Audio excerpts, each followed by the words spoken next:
أعوذ بالله من الشيطان الرجيم. بسم الله الرحمن الرحيم.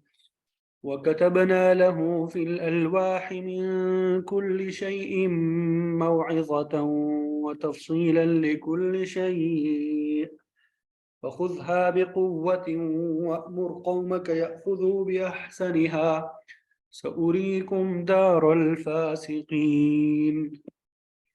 سأصرف عن آياتي الذين يتكبرون في الأرض بغير الحق وإن يروا كل آية لا يؤمنوا بها وإن يروا سبيل الرشد لا يتخذوه سبيلا وإن يروا سبيل الغي يتخذوه سبيلا ذلك بأنهم كذبوا بآياتنا وكانوا عنها غافلين.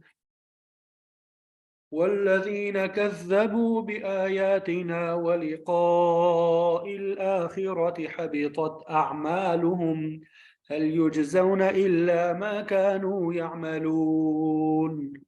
صدق الله العظيم. الحمدللہ آپ کے سامنے سورہ اعراف آیت نمبر 145 سے آیت نمبر 147 تک تلاوت کی سعادت حاصل ہوئی۔ اللہ تعالیٰ اسے اپنی بارگاہ میں قبول فرمائے۔ سب سے پہلے ان آیات کا ترجمہ اور تفسیر آپ کے سامنے انشاءاللہ پھر اس کے بعد ذکر کریں گے۔ وَكَتَبْنَا اور کتبنا ہم نے لکھ دی لہو اس کے لیے فی الالواح، الواح لوح کی جمع ہے تختیوں کے درمیان میں، اور ہم نے اس کے لیے لکھ دیا تختیوں کے درمیان میں من کل شیء ہر ایک چیز میں سے، موعظۃ نصیحت و تفصیلا اور تفصیل لکل شیء ہر ایک چیز کی، اور ہم نے تورات کی تختیوں میں ہر قسم کی نصیحت اور ہر چیز کی تفصیل لکھ دی ہے۔ فخذها تو پکڑ لے اسے بقوت، قوت کے ساتھ اسے مضبوطی سے تھام لیجئے، وَأْمُرْ اور حکم دے قومک اپنی قوم کو، یأخذوا وہ پکڑ لے بأحسنها اس کی اچھی باتوں کو، یأخذوا وہ پکڑ لے بأحسنها اس کی اچھی باتوں کو۔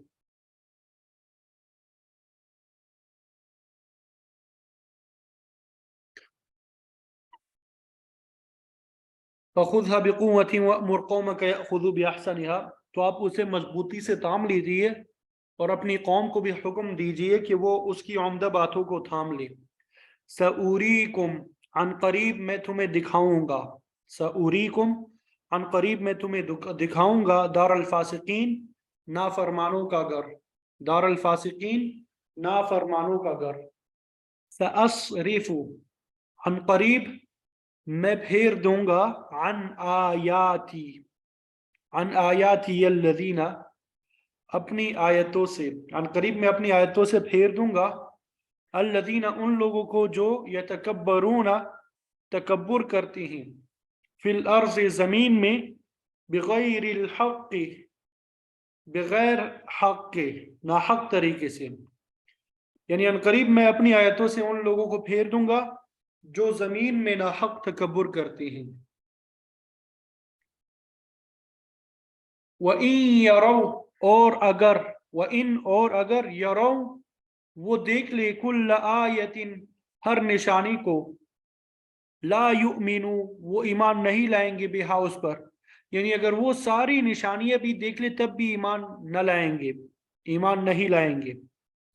وَإِن يَرَوْا اور اگر وہ دیکھ لے سبیل الرشد، سبیل کا معنی ہوتا ہے راستہ، اور رشد ہدایت کا، یعنی ہدایت کے راستے کو بھی دیکھ لے، لا يتخذوه وہ نہیں بنائیں گے اسے سبیلا راستہ، یعنی اگر ہدایت کا راستہ دیکھیں تو اسے اپنا راستہ وہ نہیں بنائیں گے۔ وَإِن يَرَوْا اور اگر وہ دیکھ لیں سبیل الغی گمراہی کا راستہ، يتخذوه وہ اسے بنا لیں گے سبیلا راستہ، یعنی اگر گمراہی کا راستہ دیکھیں تو اسے اپنا راستہ بنا لیں گے، لیکن اگر ہدایت کا راستہ وہ دیکھیں گے تو وہ اسے اپنا راستہ نہیں بنائیں گے. ذالکا وہ بِأَنَّهُمْ اس وجہ سے ہے کہ وہ کذبوا جھٹلایا انہوں نے بِآیاتنا ہماری آیتوں کو وَكَانُوا اور وہ تھے عنہا اس سے غافلین بے خبر لوگ. اور یہ اس وجہ سے کہ انہوں نے ہماری آیتوں کی تکذیب کی اور وہ اس سے غفلت برتتے رہے. والذین اور وہ لوگ کذبوا جنہوں نے جھٹلایا بآیاتنا ہماری آیتوں کو ولقاء الآخرت اور آخرت کی ملاقات کو حبطت ضائع ہو گئے اعمالہم ان کے اعمال. هل یجزون کیا وہ بدلہ دیے جائیں گے. اس کا ترجمہ کریں گے انہیں بدلہ نہیں دیا جائے گا. هل یجزون ویسے اگر صرف یہی ہوتا هل یجزون تو اس کا ترجمہ ہوتا کیا انہیں بدلہ دیا جائے گا. لیکن جب اس کے بعد الا آتا ہے جب اس کے بعد کیا آتا ہے الا تو اس کا ترجمہ کرتے ہیں انہیں بدلہ نہیں دیا جائے گا مگر ما کانوا یعملون جو وہ عمل کرتے رہے. یعنی وہ لوگ جنہوں نے ہماری آیتوں کو اور آخرت کی ملاقات کو جھٹلایا ان کے اعمال ضائع ہو گئے وہ صرف انہی اعمال کا بدلہ پائیں گے جو وہ کرتے رہے تھے. تو یہ ان آیات کا ترجمہ ہے جو آپ کے سامنے بیان کر دیا. امید کرتا ہوں کہ ترجمہ سمجھ میں آ گیا ہوگا. اب مفسرین نے جو تفسیر بیان کی ہے وہ انشاءاللہ آپ کے سامنے بیان کریں گے.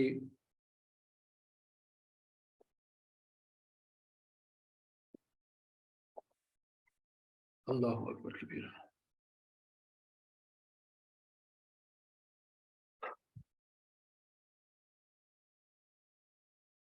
اللہ تعالیٰ کے وعدے کے مطابق موسیٰ علیہ السلام کوہ طور پہ تشریف لے گئے تھے. وہاں پہ 40 راتوں کا اعتکاف کیا. اللہ تعالیٰ نے آپ کو شرف تکلم بخشا. پھر آپ کو تورات کی کتاب عطا فرمائی. درمیان میں موسیٰ علیہ السلام کی اس اشتیاق کا ذکر ہوا جب آپ نے اللہ تعالیٰ کو دیکھنے کی خواہش ظاہر کی. اللہ تعالیٰ نے فرمایا کہ اس مادی جہان میں میری رؤیت ممکن نہیں. اور یہ بھی فرمایا کہ موسیٰ علیہ السلام میں نے تمہیں اپنی رسالت اور کلام کے ساتھ لوگوں میں ممتاز فرمایا ہے تو جو چیزیں میں عطا کروں اس کو لے لو اور میرا شکریہ ادا کرو اور جس چیز کا موقع اور محل نہیں ہے اس کے متعلق سوال نہ کرو. تو اب آج کے سبق میں اللہ تعالیٰ نے تورات کی کچھ تفصیل بیان کی ہے اس کے متعلق بعض ہدایات دی ہے. وَكَتَبْنَا لَهُ فِي الْأَلْوَاحِ مِنْ كُلِّ شَيْءٍ مَوْعِظَةً ہم نے لکھ دی موسیٰ علیہ السلام کے لیے تختیوں میں ہر قسم کی نصیحت. یعنی جو تورات ہم نے موسیٰ علیہ السلام کو عطا فرمائی وہ نصیحت کا مجموعہ تھی. پوری تورات تختیوں کی دونوں طرف لکھی ہوئی تھی. اب یہ بات کہ کل کتنی تختیاں تھیں اس کے متعلق یقین سے کچھ نہیں کہا جا سکتا. مفسرین کے مختلف اقوال ہے. 10 یا کم و بیش تختیوں کا ذکر بھی آتا ہے. تختیوں کے ساخت کے متعلق بھی کچھ معلوم نہیں کہ یہ لکڑی کی تھی یا کسی اور چیز کی. اللہ تعالیٰ نے بس یہی فرمایا کہ ہم نے ان تختیوں پر ہر قسم کی نصیحت وہ لکھ دی.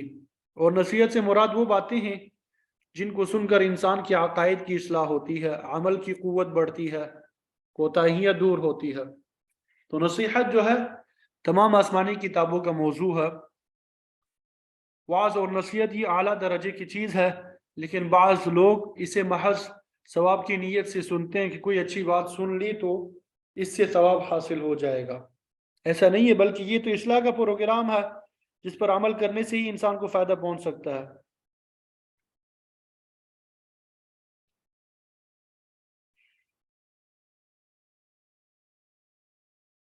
قرآن مجید کے متعلق سورہ یونس میں آتا ہے قد جاءتکم موعظۃ من ربکم تمہارے پاس تمہارے رب کی طرف سے نصیحت کے بات آ چکی ہے. تو فرمایا کہ ہم نے تورات میں ہر قسم کی نصیحت لکھ دی. اور دوسری کیا چیز تھی تورات میں وتفصیلا لکل شیء ہر چیز کی تفصیل بھی موجود ہے. سورہ بنی اسرائیل میں قرآن مجید کے متعلق بھی آتا ہے وَكُلَّ شَيْءٍ فَصَّلْنَاهُ تَفْصِيلًا کہ اس میں ہر چیز کو تفصیل کے ساتھ بیان کر دیا ہم نے. تفصیل سے مراد ہر قسم کی جزیات نہیں ہے بلکہ عبداللہ ابن عباس رضی اللہ تعالی عنہما کی تفسیر کے مطابق لکل شیء سے حلال حرام جائز اور ناجائز سے متعلق احکام ہے، انسانی عقل اور تجربے سے حاصل ہونے والے امور صنعت اور حرفت یا مختلف قسم کے فنون کی تفصیل یہاں نہیں ملے گی۔ مثلا اگر کوئی چاہے کہ صابن بنانے کا فارمولہ اسے کتاب میں سے مل جائے تو یہ اس کا مطالبہ درست نہیں ہے، یا کوئی اور خرات کا کام سیکھنا چاہے اور قرآن مجید کے اوراق گرداننے لگے تو مسئلہ حل نہیں ہوگا، کیونکہ یہ انسانی عقل اور ہنر، محنت اور مشقت کا کام ہے جس کے لیے متعلقہ تربیت ہی حاصل کرنا ہوگی۔ البتہ جو چیزیں عقائد اور اعمال سے تعلق رکھتی ہے اس کے لیے بنی نوع انسان ہدایت الہی کے محتاج ہوتے ہیں، ان کی رہنمائی اللہ تعالیٰ کی کتاب سے ضرور ہوگی، ایسی ہر چیز کی تفصیل اسے میسر آئے گی، اور یہی اس آیت کا مفہوم ہے۔ کل شیء سے ایسی ہی چیز مراد ہے۔ اس قسم کی مثال قرآن پاک میں شہد کی مکھیوں سے متعلق آیت کریمہ بھی ملتی ہے۔ اللہ تعالیٰ نے شہد کی مکھی کو حکم دیا ثم کلی من کل الثمرات، کہ پھر تم ہر قسم کے پھل کھاؤ، ثم کلی پھر تم کھاؤ، من کل الثمرات ہر قسم کے پھل، تاکہ تمہارے پیٹ میں شہد تیار ہو۔ اب ہر قسم کے پھلوں سے یہ مراد نہیں کہ دنیا میں جتنے بھی پھل اور پھول ہے سب کو کھانا، اس کا رس چوسنا مکھی کے لیے لازم ہے، بلکہ اس کا مطلب یہ کہ وہ پھل کھاؤ جو تمہاری فطرت کے ساتھ مناسبت رکھتے ہیں۔ مثلا مکھی کھجور یا انگور پر بیٹھ کر اس کا رس تو چوس سکتی ہے، لیکن اخروٹ یا بادام کو توڑ کر نہیں کھا سکتی۔ اسی طرح بے شمار ایسے پھل ہے جن سے شہد کی مکھی مستفید نہیں ہو سکتی، کیونکہ یہ اس کے مناسب حال نہیں ہے، تو اس کے لیے کل سے مراد وہی پھل اور پھول ہوں گے جنہیں وہ کھا سکتی ہے، جن کا رس چوس سکتی ہے۔ اسی طرح یہاں کل شیء سے وہی چیزیں مراد ہے جن کی انسان کو ضرورت ہے لیکن وہ اپنے عقل سے اسے حاصل نہیں کر سکتا۔ تو تورات ایک جامع کتاب تھی، اس میں احکام، حدود، مواعظ، تاریخ وغیرہ موجود تھی، جس طرح قرآن مجید میں بھی احکام، حدود، عبادات، اخلاقیات اور معاملات موجود ہے، اسی طرح تورات میں بھی تھے۔ انہی کے متعلق اللہ تعالیٰ نے فرمایا کہ ہم نے تختیوں پر ہر چیز کی تفصیل لکھ دی تھی۔ اللہ تعالیٰ نے کتاب کے مندرجات بیان کرنے کے بعد موسیٰ علیہ السلام سے فرمایا فَخُذْهَا بِقُوَّةٍ، ان کو مضبوطی سے پکڑ لو، یعنی اس میں موجود احکام پر سختی سے عمل کرو اور قوم سے کراؤ۔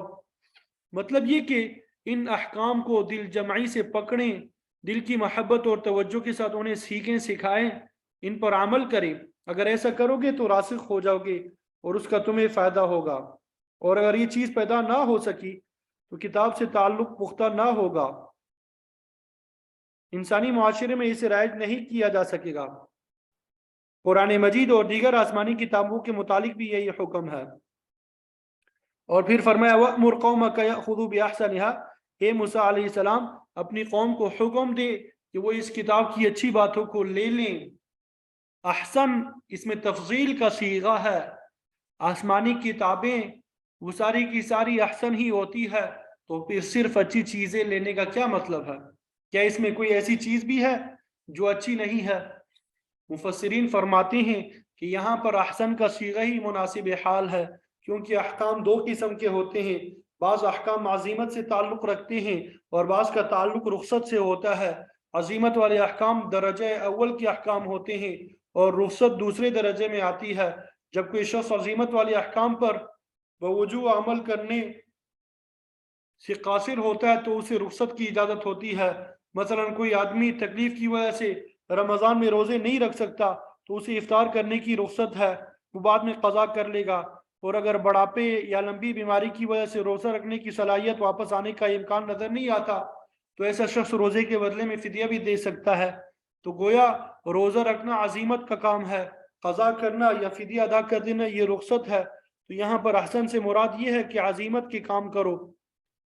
اور بعض مفسرین فرماتے ہیں کہ جن چیزوں کے کرنے کا حکم دیا گیا ہے وہ احسن ہے، جس سے منع کیا گیا ہے وہ غیر احسن ہے، اس سے بچنے کی ضرورت ہے، اور احسن امور کو انجام دینے کا حکم دیا گیا ہے۔ تو فرمایا اپنی قوم کو احسن کام کرنے کا حکم دو، سأریکم دار الفاسقین، میں تمہیں عن قریب فاسقوں کا گھر دکھا دوں گا۔ فاسقوں اور نافرمانوں کے گھر سے جہنم بھی مراد ہو سکتی ہے، کیونکہ نافرمان لوگ بالآخر وہی پہنچیں گے۔ بعض مفسرین فرماتے ہیں کہ دنیا میں فاسقوں کا گھر ذلت اور رسوائی ہے، کیونکہ وہ گناہ میں مبتلا ہوتے ہیں، اس لیے وہ ذلیل و خوار ہوتے ہیں، اور آخرت میں ان کے لیے جہنم تو بہرحال مقرر ہے۔ بعض فرماتے ہیں کہ دار الفاسقین سے مراد وہ سرزمین ہے جس پر عمالقہ قابض تھے، اور پھر اللہ تعالیٰ نے وہ زمین بنی اسرائیل کو عطا کی۔ یہ وہی فلسطین اور شام کا علاقہ ہے جو اللہ تعالیٰ نے عمالقہ کے قبضے سے نکال کر بنی اسرائیل کو عطا کیا۔ تو اللہ تعالیٰ نے خوشخبری دی کہ بالآخر اس سرزمین پر تمہارا تسلط قائم ہو جائے گا۔ پھر آگے اللہ تعالیٰ نے ایک اور بات بیان فرمائی، سأصرف عن آیاتی الذین یتکبرون فی الارض بغیر الحق، میں پھیر دوں گا اپنی آیتوں سے ان لوگوں کو جو زمین میں ناحق تکبر کرتے ہیں، یعنی میری آیات تک مغرور لوگوں کی رسائی نہیں ہوگی۔ انہیں وہی لوگ حاصل کر سکیں گے جن کا عقیدہ اور ایمان درست ہوگا، جو انہیں اپنا دستور العمل بنائیں گے۔ امام سفیان ابن عیینہ امام ابو حنیفہ رحمۃ اللہ علیہ کے ہم عصر اور ان کے شاگرد تھے، آپ اپنے زمانے کے بڑے محدث امام ہیں۔ وہ فرماتے ہیں کہ آیات سے پھیر دینے کا مطلب یہ ہے کہ متکبر لوگ قرآن فہمی سے عاری ہوں گے، ان کو قرآن کی سمجھ ہی نہیں آئے گی۔ امام ابن کثیر رحمۃ اللہ علیہ فرماتے ہیں کہ امام ابن عیینہ نے یہ بات سمجھائی ہے کہ کلام تو موسیٰ علیہ السلام کی کتاب تورات کے ضمن میں ہو رہا ہے، لیکن تمام آسمانی کتابوں کا یہی حکم ہے کہ جو بھی زمین میں ناحق تکبر کریں گے وہ اللہ تعالیٰ کی آیات سے مستفید نہیں ہوں گے۔ ویسے بھی سلف صالحین کا قول ہے، لن ینال العلم حی ولا مستکبر، کہ شرمانے والا اور تکبر کرنے والا آدمی علم نہیں پا سکتا۔ شرمانے والا تو شرم کی وجہ سے، اور تکبر کرنے والا تکبر کی وجہ سے علم حاصل کرنے کے لیے سوار نہیں کرے گا۔ عائشہ رضی اللہ تعالی عنہ نے انصار مدینہ کی عورتوں کی تعریف فرمائی، نعم نساء الانصار لم یمنعہن الحیاء ان یتفقہن فی الدین، کہ انصار مدینہ کی عورتیں بہت اچھی ہے، دین کی سمجھ حاصل کرنے میں ان کو شرم مانے نہیں ہے، یعنی جو بات ان کو معلوم نہیں ہوتی وہ بلا تکلف دریافت کر لیتی ہے۔ حیا جو ہے ہر معاملے میں محمود ہے، لیکن علم کے حصول کے لیے نامعلوم کے متعلق ضرور دریافت کر لینا چاہیے۔ سلف کا یہ بھی مقولہ ہے کہ جو شخص ایک گھڑی بھر سیکھنے کی ذلت برداشت نہیں کرتا، یعنی علم حاصل کرنے کے لیے شاگردی اختیار نہیں کرتا، استاد سے سوال کرنے سے ہچکچاتا ہے، وہ ہمیشہ کے لیے جہالت کی ذلت میں مبتلا ہو جاتا ہے۔ بزرگان دین فرماتے ہیں کہ تکبر بہت بری بیماری ہے، روحانی بیماریوں میں یہ سب سے شدید ہوتی ہے، باقی بیماریوں کے مقابلے میں سب سے آخر میں بڑی محنت کے بعد دور ہوتی ہے یہ۔ تو بہرحال فرمایا کہ آسمانی کتابوں کے فہم میں تکبر جو ہے بہت بڑی رکاوٹ ہے۔ تکبر کیا ہے؟ بہت بڑی رکاوٹ ہے۔ مغرور آدمی کتاب الہی کو نہیں سمجھ سکے گا، اسی لیے فرمایا کہ میں اپنی آیات کو ایسے لوگوں سے پھیر دوں گا۔ اور پھر فرمایا کہ اس قسم کے مغرور لوگوں کی حالت یہ ہے، وَإِن يَرَوْا كُلَّ آيَةٍ لَا يُؤْمِنُوا بِهَا، اگر وہ ہر قسم کی نشانی دیکھ لیں پھر بھی ایمان نہیں لاتے، یعنی جو بھی نشانی دیکھتے تھے، جس طرح ماقبل میں گزر چکا ہے، اسے جادو کہہ کے انکار کر دیتے، وہ ایمان نہیں لاتے، ان کی طبیعت میں بھی غرور اور تکبر راسخ ہو چکا تھا۔ وَإِن يَرَوْا سَبِيلَ الرُّشْدِ لَا يَتَّخِذُوهُ سَبِيلًا، اگر یہ مغرور لوگ ہدایت کا راستہ دیکھتے تو اسے راستہ ہی نہیں پکڑتے، اسے نہیں بناتے۔ ظاہر ہے کہ انبیاء علیہ السلام جو راستہ کتب الہی کے ذریعے واضح کرتے ہیں وہ ہدایت ہی کا راستہ ہوتا ہے، لیکن ان لوگوں کی ذہنیت اس قدر بگڑ چکی ہے کہ راستے کو راستہ تسلیم کرنے کے لیے تیار ہی نہیں ہوتے۔ وَإِن يَرَوْا سَبِيلَ الْغَيِّ، اور اگر وہ گمراہی کے راستے کو دیکھے، يَتَّخِذُوهُ سَبِيلًا، تو اس کو راستہ بناتے ہیں، یعنی وہ لوگ عیاشی، فحاشی، برائی، کھیل تماشا، رسومات باطلہ کے کاموں کو دیکھتے ہیں تو فوراً اس کی طرف دوڑ کر جاتے ہیں۔ افراد کے علاوہ موجودہ زمانے کی اکثر حکومتوں کا بھی یہی حال ہے، وہ بھی ہدایت کے راستے کو اختیار کرنے کی بجائے گمراہی کے راستے کو پسند کرتے ہیں، اور وہ اسی میں اپنا کمال سمجھتے ہیں۔ اللہ تعالیٰ نے فرمایا کہ مغرور لوگ ہدایت کی بجائے گمراہی کا راستہ اس لیے پکڑتے ہیں ذالک بانہم کذبوا بآیاتنا، یہ اس لیے کہ انہوں نے ہماری آیات کو جھٹلایا۔ آیات میں صرف معجزات ہی نہیں بلکہ تمام احکام اور شرائع شامل ہیں۔ وہ احکام الہی کو جھٹلانے کی وجہ سے یہ لوگ گمراہی کا راستہ اختیار کرتے ہیں۔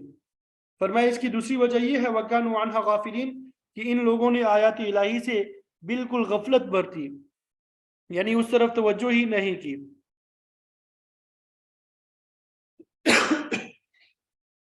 کا نتیجہ یہ ہوا کہ اللہ تعالیٰ نے ایسے لوگوں کی اپنی آیات تک رسائی ممنوع قرار دے دی تاکہ وہ اس کے فہم تک نہ پہنچ سکے۔ جب آیات کا فہم نہیں ہوگا تو ان پر عمل کیسے ہو سکے گا؟ اللہ تعالیٰ نے فرمایا کہ ہم انہیں اپنی آیات سے پھیر دیں گے۔ والذین کذبوا بآیاتنا ولقاء الآخرہ، وہ لوگ جنہوں نے ہماری آیات کو اور آخرت کی ملاقات کو جھٹلایا، نہ تو اس دنیا میں ہمارے احکام اور شرائع کو تسلیم کیا، نہ ہی مرنے کے بعد دوبارہ زندہ ہونے پہ یقین کیا کہ مرنے کے بعد اعمال کی جواب دہی بھی کرنی پڑتی ہے۔ ان کے متعلق فرمایا حبطت اعمالہم، ان کے اعمال ضائع ہو گئے۔ اول تو انہوں نے نیک اعمال کیے ہی نہیں، اور اگر کوئی ہوگا ابھی تو وہ ضائع ہو جائے گا، اس کا کچھ فائدہ نہیں پہنچے گا، اور اگر کوئی نیکی کی ہوگی تو ضائع جائے گی۔ اعمال تو تب قبول ہوں گی جب ان اعمال کے پیچھے ایمان کی بنیاد موجود ہوگی۔ اگر ایمان ہی نہیں ہے، قیامت کے دن اور محاسبے پر یقین ہی نہیں ہے، تو نیکی کس کام آئے گی؟ وہ تو ایسا عمل کریں گے جسے اپنی عقل کے مطابق صحیح سمجھیں گے، لیکن ان کے لیے وہ قطعاً مفید نہیں ہوگا، اور بالآخر انہیں مایوسی کا منہ دیکھنا پڑے گا اور اس کا کوئی اچھا نتیجہ بھی نہیں نکلے گا۔ فرمایا هل یجزون الا ما كانوا يعملون کہ انہیں بدلہ نہیں دیا جائے گا مگر ان اعمال کا جو وہ انجام دیتے رہے۔ انہوں نے کفر شرک کا ارتکاب کیا، آیات الہی کی تکذیب کی، عیاشی اور فحاشی کو معمول بنائے رکھا، کھیل تماشے میں مصروف رہے، رشد اور ہدایت کی باتوں کو قبول نہ کیا، تو پھر انہیں ان اعمال کا بدلہ بھی ایسا ہی ملے گا۔ انہیں کسی اچھے بدلے کی امید نہیں رکھنی چاہیے۔ اللہ تعالی ہمیں قرآن مجید کی صحیح طریقے سے سمجھ نصیب فرمائے۔ وآخر دعوانا الحمدللہ رب العالمین۔ واتخذ قوم موسیٰ من بعدہ من حلیہم عجلا جسدا لہ خوار، یہاں سے انشاءاللہ کل پڑھیں گے۔